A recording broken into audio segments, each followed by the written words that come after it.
AM 970 WSTX. The one and only Eugene Doc Peterson. That's who we got. That's right. Okay, folks. Good morning, Doc. Morning, how are you? I'm doing great. I'm doing great. Got you here in the studio with me. Yes, I beg you to come in so that we could chat a little bit about something that's been on my mind. But I'm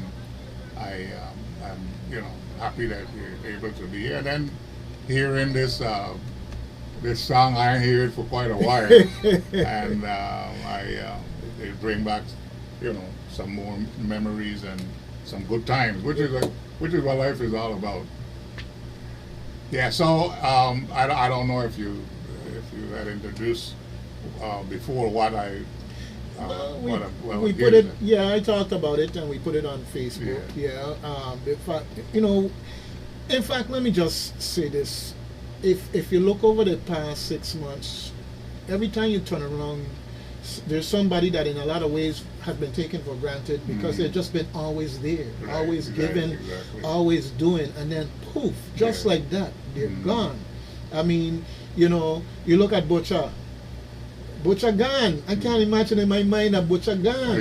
You know what I'm saying? In that context, for those of you who know him.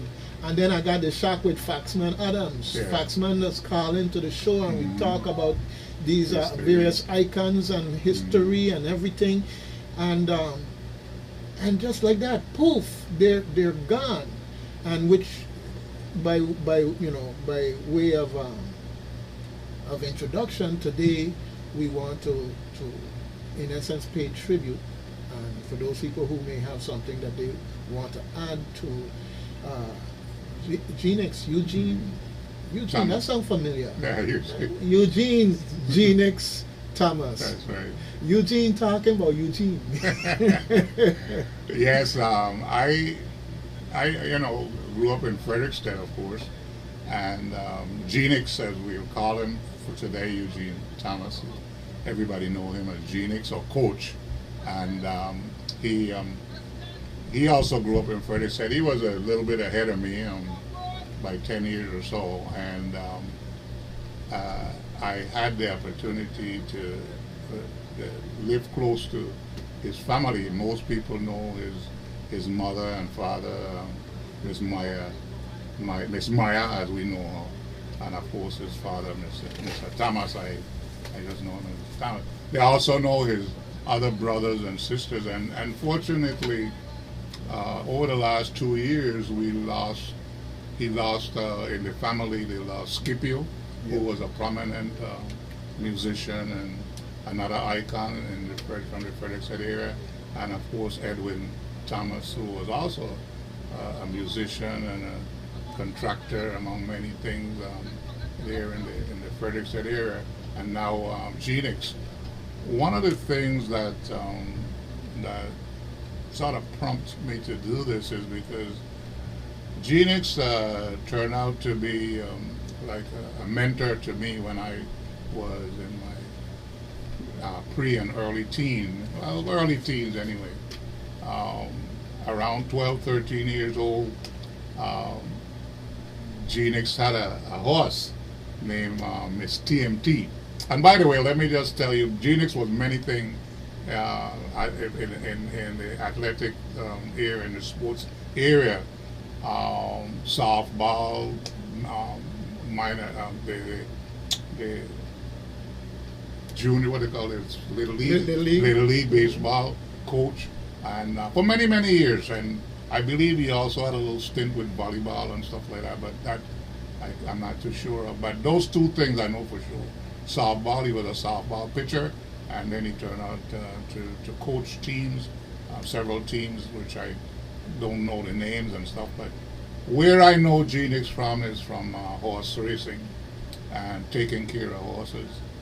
And there were several mentors in my life growing up, but Genix was one of the first ones. And I met him, got to know him growing up in Frederickstead, of course, but I really got to be his friend when he was training this horse, Miss TMT. And I'm going to be a little detailed about certain things that mainly from a historical standpoint that we don't, we probably wouldn't even think about, but it brings back good memories.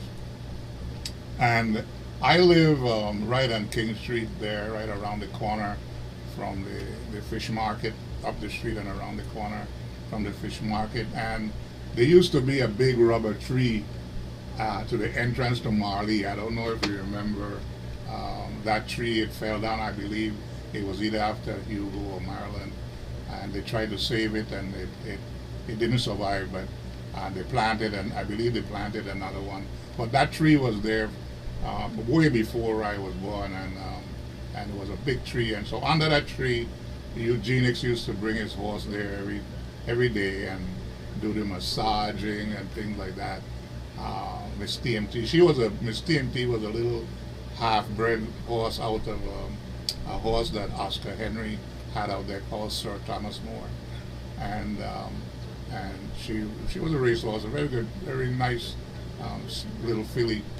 And so I started going around and helping him with the horse as a teenager, you know, as an early teen, maybe 13 years or so. I would go around there and watch him do his little thing, massaging the horse. And we had all kind of ways of massaging the horse. You know, when you're massaging the rump, you can't rub down, you got to rub up so that the muscles stay up. And we would get a crocus bag and rub under the belly and everything like that, so that the horse would tuck its stomach in and things like that, and maintain some tightness of the abdomen, you know, that just little things like that the old folks used to do. And we, of course, in those days you didn't, and I'm talking around 1962, 63, 64, around there. And in those days you didn't have much. We would have to actually drive to, you know where the cool out bar is? And Yeah. there used to be a little store there that was one of the only stores on the island that sold oats for horses. You could get corn and stuff like that at other places, but the oats, the whole oats, you had to go to this store. And believe it or not, I would take my, get a ride, or probably walk half the way and get a ride the rest of the way, buy my bag of oats, come out on the corner there and hope to catch a ride back with this, to Frederickstead with this bag of oats on my head. And you know that, and needless to say, you got it right. Yeah. And back in those days, the oats the bag was a 100-pound bag. It wasn't the 50-pound bag and 48-pound bag that they have now. It was a 100-pound bag of oats in a crocus bag. You know how big those crocus bag was, right? Yep. And we would get and then of course later on, Genix got a car and we would drive up there and pick it up. But I remember going up there to get this oats to feed the horses with it, and then you would go by the molasses pier, right near going towards Dawes Beach. If you look up there, you'll see two old rusty tanks, and they're still. I think they're still there. I don't think the hurricane destroyed them completely, but there was a molasses pier. Actually, it was just a pipe sticking out the water, and the boat used to come up to the pipe, attach the pump, and pump the molasses up to the tank from there. And then Mr. Henry, who worked for Cruise and Rum at the time, would go and deliver truckloads, just like how you see the water trucks on the road now. He had a truck like that. He had a truck like that, and he would deliver the molasses. But we would go there as little kids and beg him for a 5-pound pan of molasses.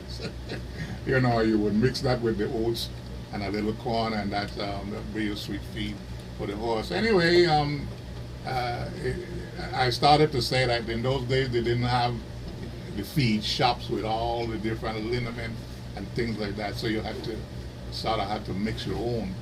And I learned, Genix learned from other people around his father and other people. You know, he used to be around when they trained horses. Actually, in the middle of town, the horse stables used to be in the yard. In most of these courtyards and stuff, had a little stable there for the donkey.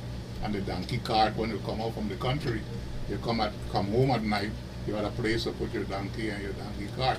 Well, the guys that had race horses also used those little courtyard stables to train, to house their horses and stable their horses. And with Genix being around, he would learn a little bit, and of course, he passed a lot of that on to me. I mean, you had to make your own rub down, you would get some of the leftover rum from the rum factory. You know, they got the old one that you don't drink; it's very strong, and then you would get some of that. You would put a little vinegar, a little witch hazel. You would put some herbs in there like stinging nettle and things like that, and you make up your own rub down, even garlic, and everybody had their own little secret. And then later on, you were able to go to the pharmacy and buy a little absorbine, or they had another thing they call beagle oil, and make up your own little concoction. And you had to do it just right, because it had to be harsh enough to really stimulate the muscle, but it couldn't be too harsh that it would burn the skin. So I learned all of that from Genix, and how to massage the horses and take care of the legs and clean the horse hoof and things like that. And Genix was very particular. He used to, I always remember him saying, you can't be too careful, and especially with horses, you know, because you put all that work in a horse and one little mishap. I mean, even if you let's say tie the rope a wrong way and the horse get away and run down the road and ruin his leg, well, you've completely destroyed the horse, you know. So just in one little mishap, all the work that you've done to get this horse ready for the races went down the drain. And so we would train this young filly, and it was always funny because Genix eventually bought a little pickup truck, you know, and we would back the truck up to a mound of dirt, and then the horse would walk into the back of the truck. Didn't have trailers. You had to walk into the back of the truck, and we would drive to the racetrack.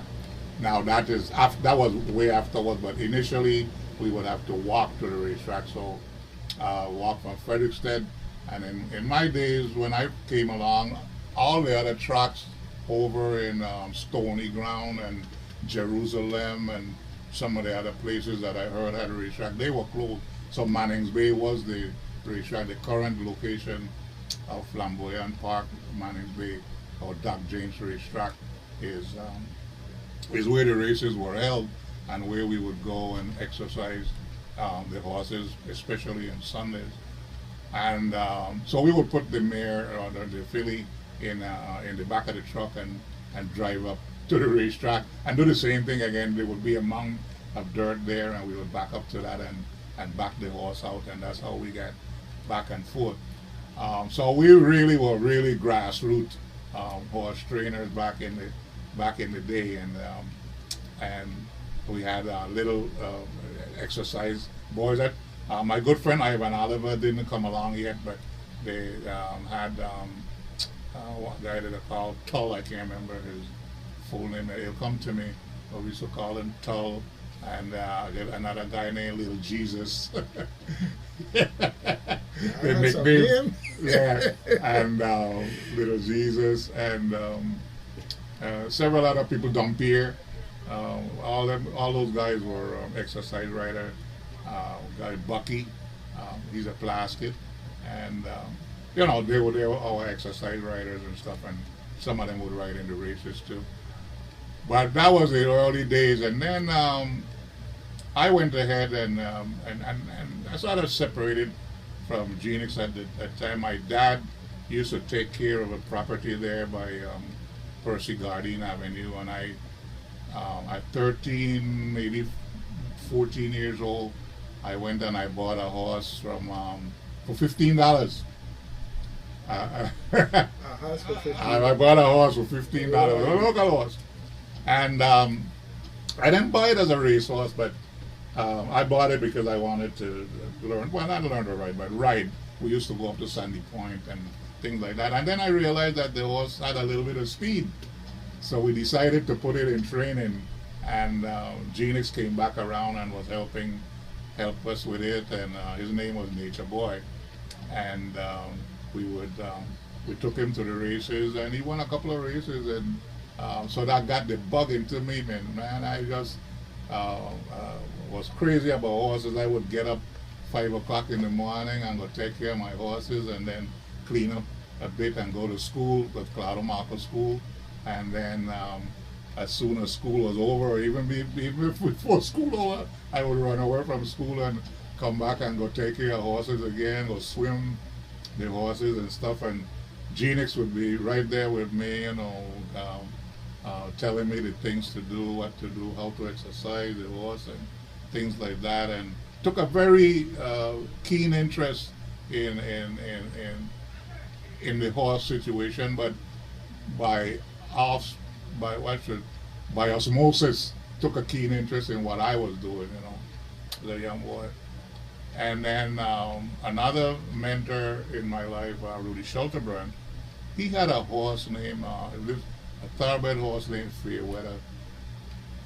And Genix, what happened with Fairweather was that he was racing. He had raced for a while, and he had a bad foot. He went lame, and he was there. Rudy just used to tie him out and give him water and pick him, So Genix said, why don't you go and ask Rudy to take care of Fairweather? Now I didn't know what he had in mind, but he said, just go and ask Rudy to take care of Fairweather. So I said, okay. So I went over to Mr. Schulterbrand, who was a good buddy, good friend, a very friendly person. Every time he see me, he would, hey Pete, how you doing? And if anybody know Rudy Schulterbrand, he was always whistling. About fact, I think I got that habit from him. He wouldn't be whistling a song, he just whistling like that all the time.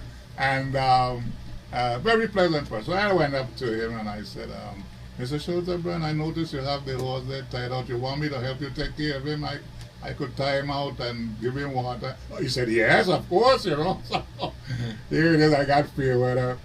And we had him there, and we started to feed him some leftover food and stuff like that we would have around the oats and things like that. And he started to blossom out.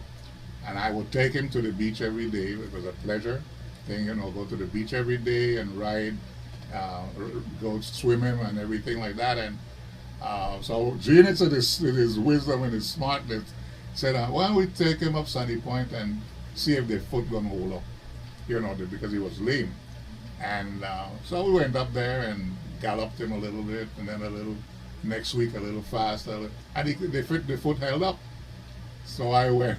So now he tells me, he says, why don't you go and tell Mr. Schulterbrand that you would like to run him? So I went to Rudy again and I said, Rudy, Mr. Schulterbrand, I'd like to enter Fairweather into the races coming up because he's holding up good. And so Rudy said, what? No, his foot is bad. Blah, blah, blah. But Rudy was also an animal husbandry. He wasn't a veterinarian or anything, but he knew a lot about animals. As a matter of fact, he's the one who used to come and give our horses the B12 and the injections and stuff, the vitamins and stuff that he needed. So he came by and he looked at the horse and said, well, the foot looking good. You guys did a good job with him. Let's see if it will hold up. So we took him out on the road and gave him a little gallop. And he said, yeah, okay, all right, well, let's see how he does. So we entered Fairweather in the race, and of course, he won.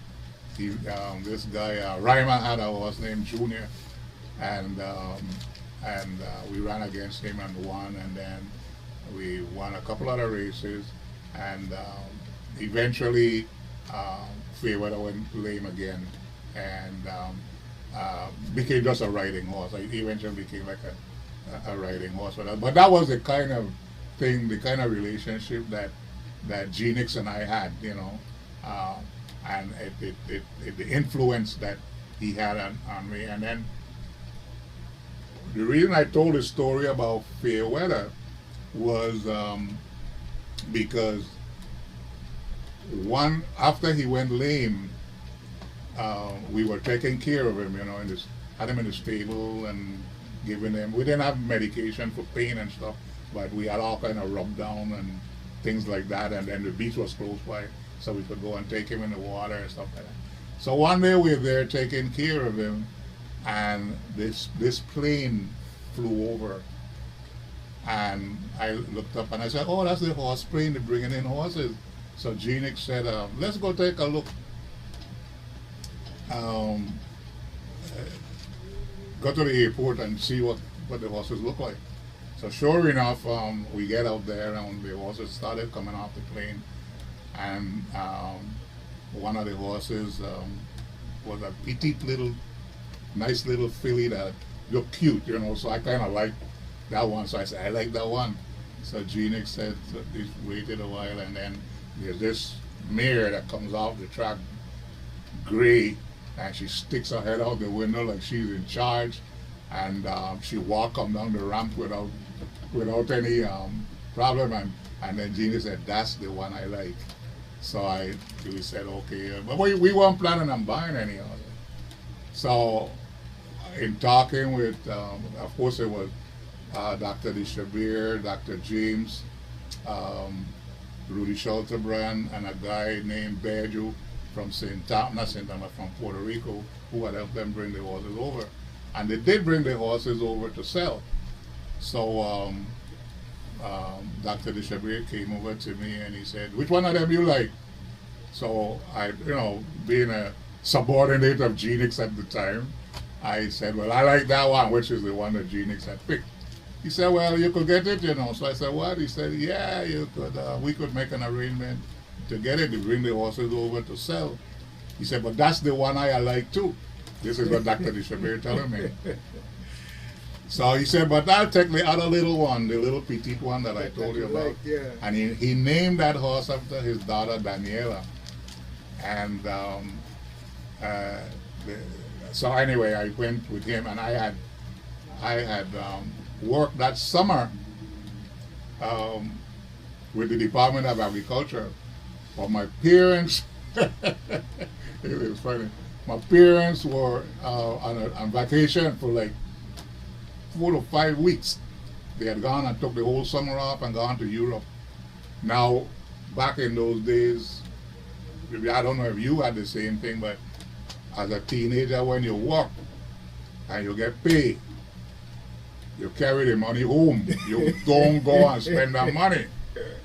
And so I was working for agriculture. My parents were in the States, and I am getting these checks for like $85, $95, So I took them and I put them in my drawer because I got to wait for my parents to come back home and to give it to them. So Dr. DeShabir said to me, "Well, you could make a down payment." And stuff. I run home and I get my checks, Mr. The horse was about, I think the cost of the horse was $450 or $550. I think it's $450. And I was able to put down $200 out of my checks. I signed them over. I signed the back of the check, signed them over to the club it was the club that had really bought them in. It wasn't Dr. DeShabir himself, it was the horse racing club, and he was probably the vice president or something. So I signed them over to him, and I got the horse.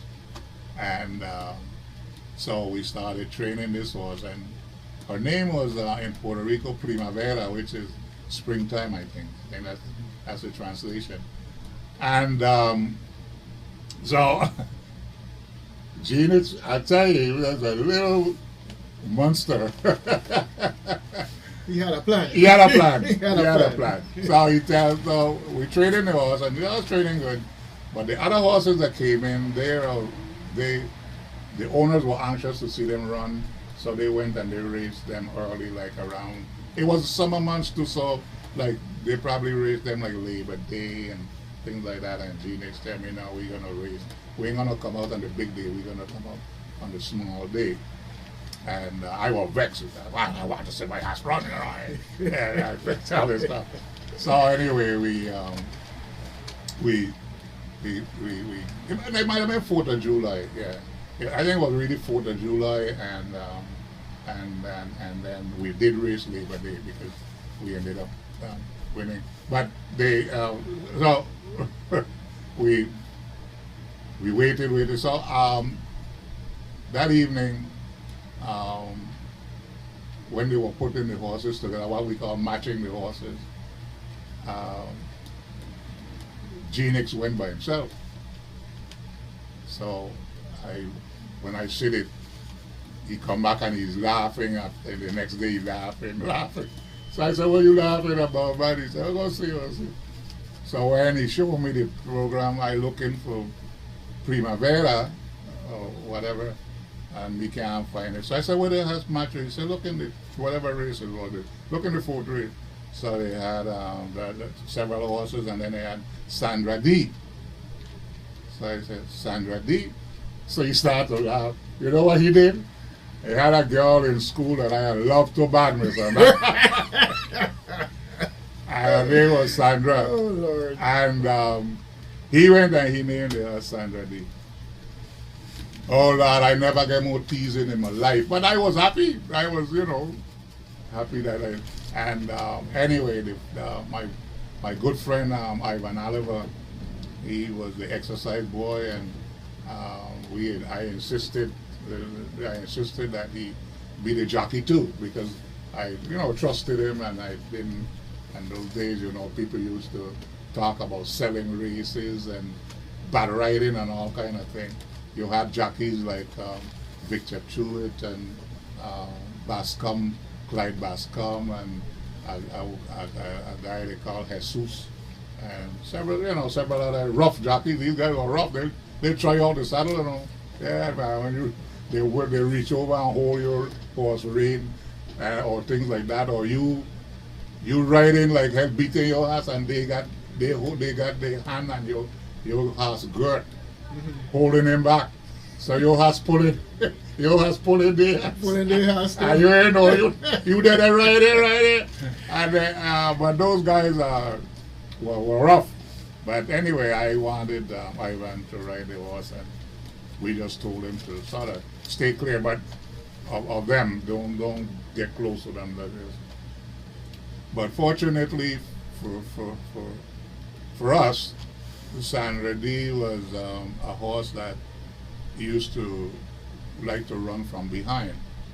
So she wasn't up there in the mix bumping and scratching with everybody else. She would stay in the back, and then the last half mile or so put on one big run, and end up in most instances won the race like that. So she didn't spend any time next to the other horses.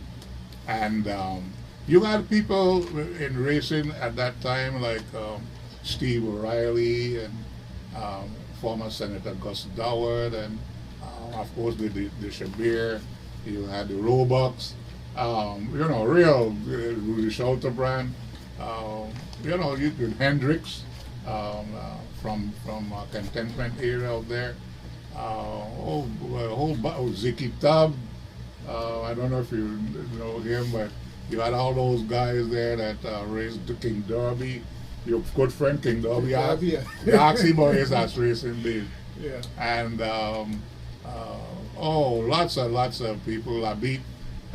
Labit from Hannah's Rest area there. They had horses. John Brady had horses. Even the Hendricks for the Honda place, they had some horses with John Brady, and just lots. Of course, I mentioned Rudy Schulterbrand before, and Rudy was such a sportsman.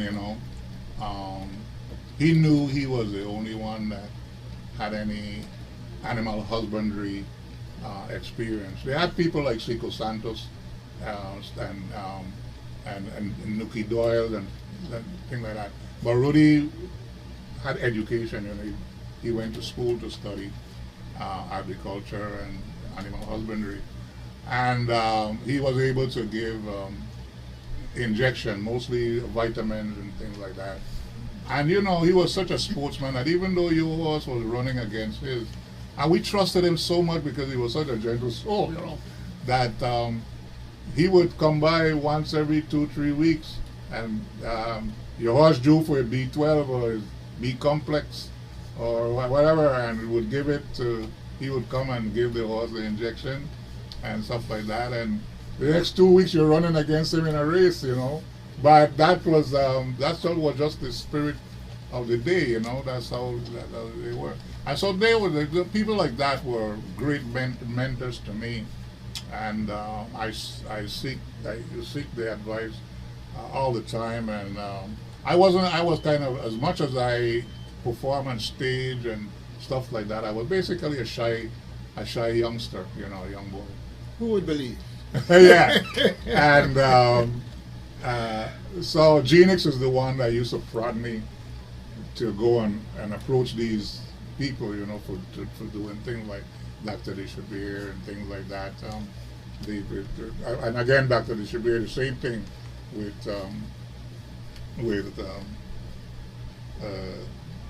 being kind and gentle and respectful and all that. Just wonderful people that had great influence on my life and how what I turned out to be, and of course influenced me to go to vet school.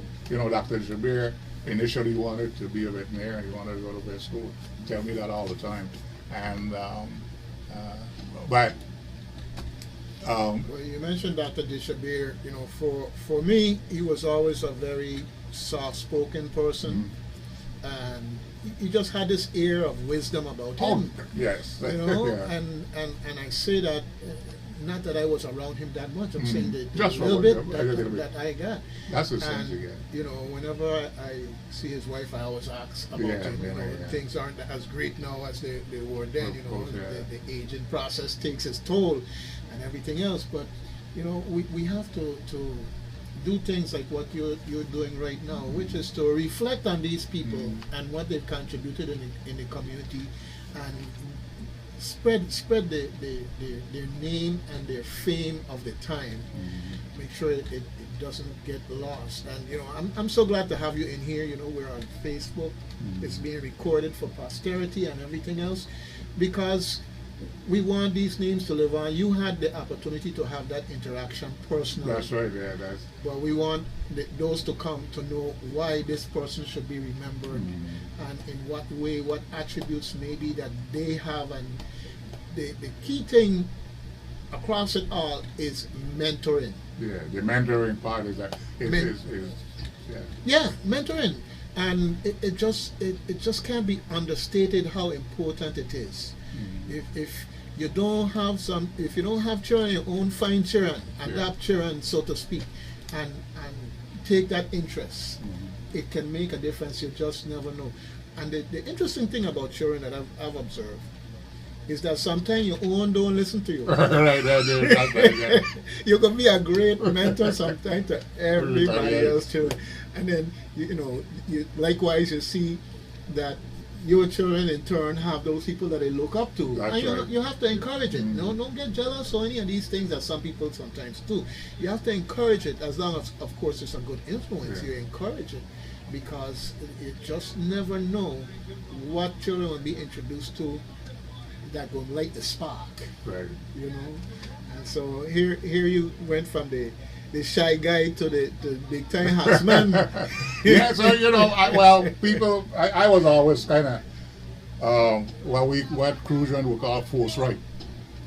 You know, because I talked about owning my own horse at 14, 15 years old, and buying a thoroughbred horse when I was like 15, running and racing against the older men like Doc James and Dr. Dishabir and Steve O'Reilly and Kenny Gator and all these guys.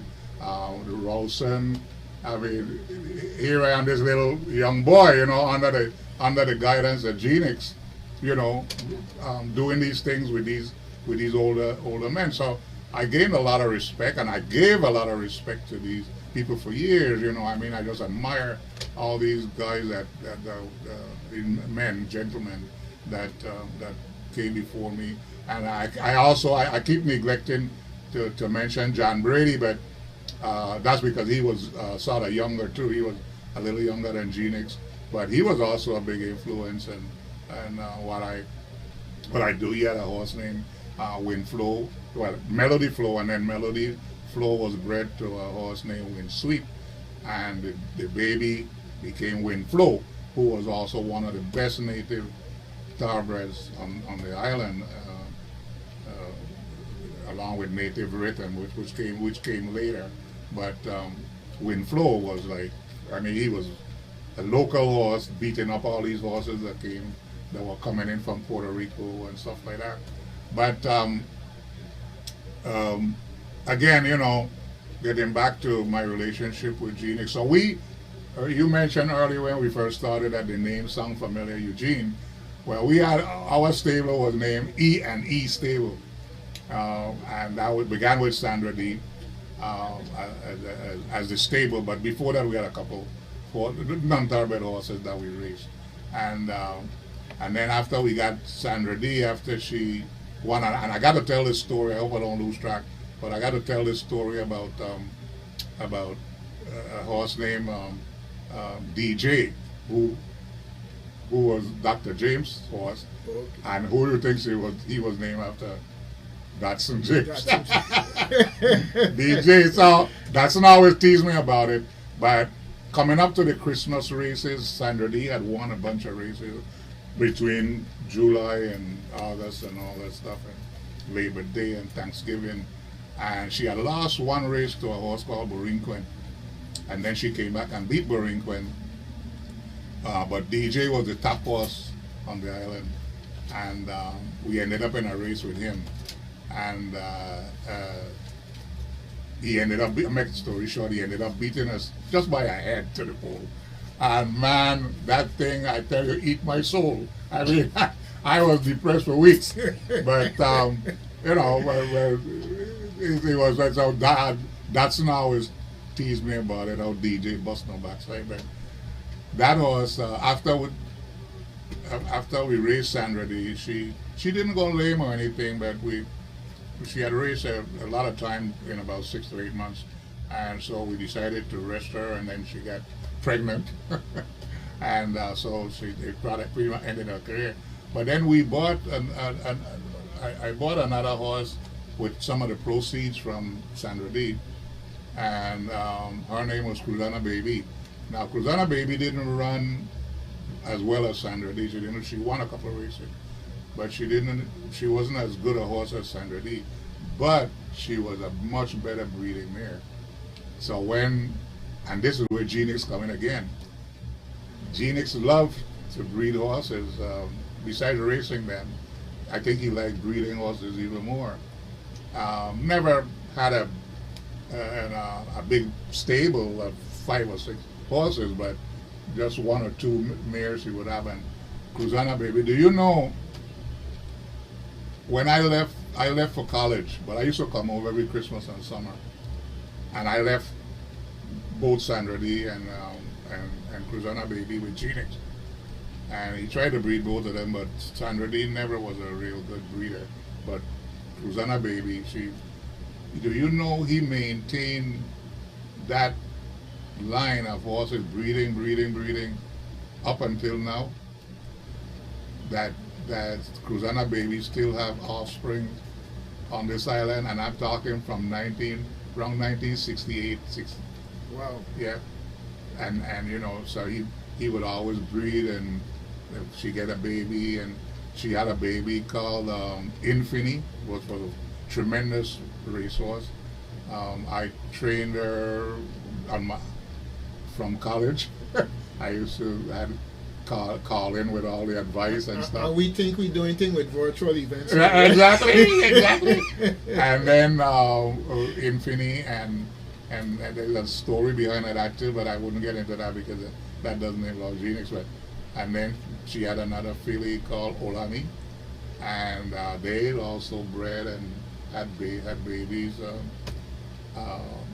Just just fantastic that he was able to do that. Unfortunately for me, and I feel sad about this, is that you go away to school, and after school you come work, and you got a career to build. And I was a young, ambitious veterinarian, and I was also a musician, and among other things, I did some other things too. And I got involved in that. And even though I used to see Genix and we would stop and, hey, what you doing, chatter, it wasn't enough.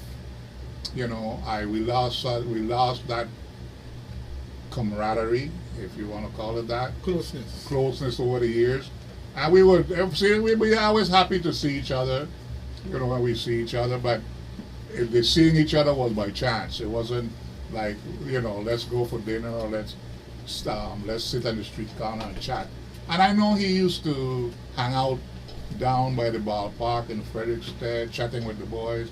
And every now and then I would go there and look for them and sit down with them and chat. But it wasn't that thing. So that is the sad part of it, is that I lost that camaraderie or that contact with him. And one of the things that came in mind in recent years is that I wanted to do, if not a book, somehow or other record either with videography or whatever. And it is so easy to do now with all the technology that we have. And my thought was Unsung Heroes of Frederickstead, and of course it could change to Unsung Heroes of St. Croix and then the Northern Ireland, but because I know Frederickstead, that was the thought in my mind. And do you know that Genix was the primary person I was thinking about? Because besides being what he is as far as horse racing and the coach and all of that, he's a local historian. And I don't mean history in the sense of studying Queen Mary and the revolt to Bordeaux and all of that. I'm talking about grassroots history. He know who lived in Wakana, who resided there, with that property, the significance of this property. He even knew, getting back to horse racing, he even knew and had written up a list of all the properties in Frederickstead that had racehorses training in the yard. So all like Colton, which was a big racehorse in the Frederickstead area, all of them, Sir Thomas Moore, Marciano, all those horses, and the people that were involved with these horses, he knows. And when I say no writing down, and I talk about no off the top of his head, you could ask him anything, and even in his later years, he still had that acumen to be able to recall all the stuff. He also wrote a thing, and I only heard it when Mario, and we should ask Mario if he still have it, where Genix recorded all the nicknames, the nicknames of people in Frederickstead, and put it alongside their real name. Because do you know, many of us have nicknames and people forget our real name? I know about that, left and right. Left and right. The other day I was trying to remember a good friend of mine called him Bonewall. Now because he was tall and skinny when he was a youngster, they called him Bonewall. And I was trying to remember his name. It's my sister the other day reminded me of his real name. And then they have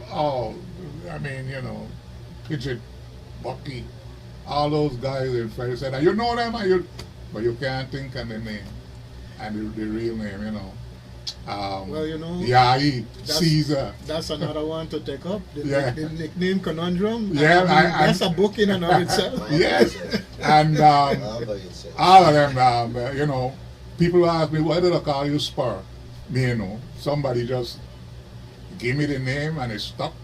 And for my whole life, I know my nickname is Spur. When I hear somebody say, "Hey, Spur," I know them either from Frederickstead or they learn it from me being around the racetrack. But that's the point that I wanted to make, and to give tribute and recognition to one of our unsung heroes, Eugene Thomas, Genix from Frederickstead, was that the influence that they have on young people.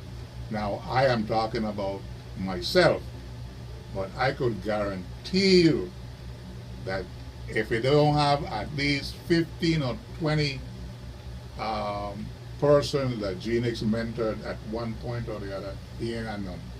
And I mean, this is between his coaching, giving advice for horse racing, even his family is a musical family, right? Now, he never, as far as I know, he never was much of a musician, but I know he, because of being around him and being out by the stables and things like that, I know he liked to play congas. And I don't know if he ever played with a band or anything like that, but he liked to play congas. But even in that, you know.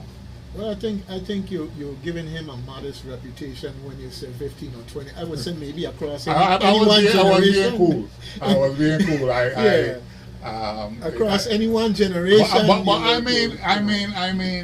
mean, real mentorship. Not just, well, I know you and I coach you for a little bit and you went about your way. I'm talking about people that look up to him. He advised them as youngsters, as teenagers, stuff like that. They look up to him and they always and stayed with him for quite a while, even if not forever, because people do go away to college, they get married, and they get their own personal life, and that's just like I did. And like I said, that was the sad part of it, that happened.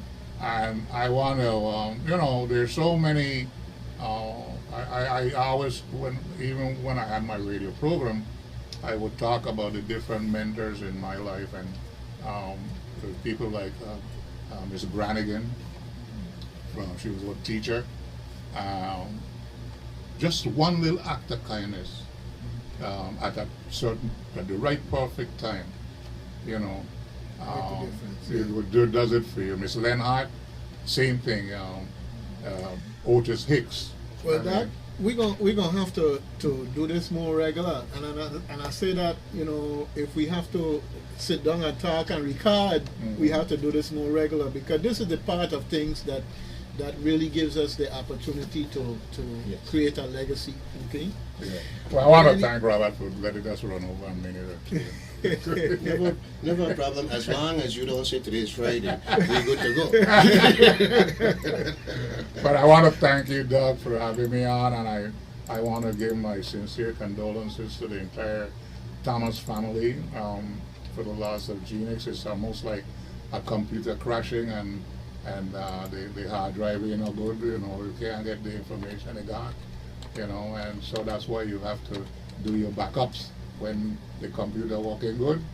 Yep. You got to do your backups and get that information recorded, and hopefully we'll get that done. All right. Well, I want to thank you for coming in and sharing that. Your stories, like many other people here in the community, we got to get them because they're priceless. Mm-hmm. They should be recorded. Yeah. Yes. So it's one of those things that I feel fortunate whenever I am in a situation or conversation, and so much time I end up saying, man, and I thought about bringing the camera. Oh Lordy, I mean, and you got story. I mean, every day I see King Darby is a new story. King Darby is another. We know who does a lot of stories too. The guy Mackay. Yes. Yes. Well, we had him in there when we did the thing at Wynn. Anyhow, that's right. Yes. It's about that time, and I really feel blessed to have had you here today to talk about Genix and his contributions and his influence and his continuing legacy. All right. So until next time, Doc.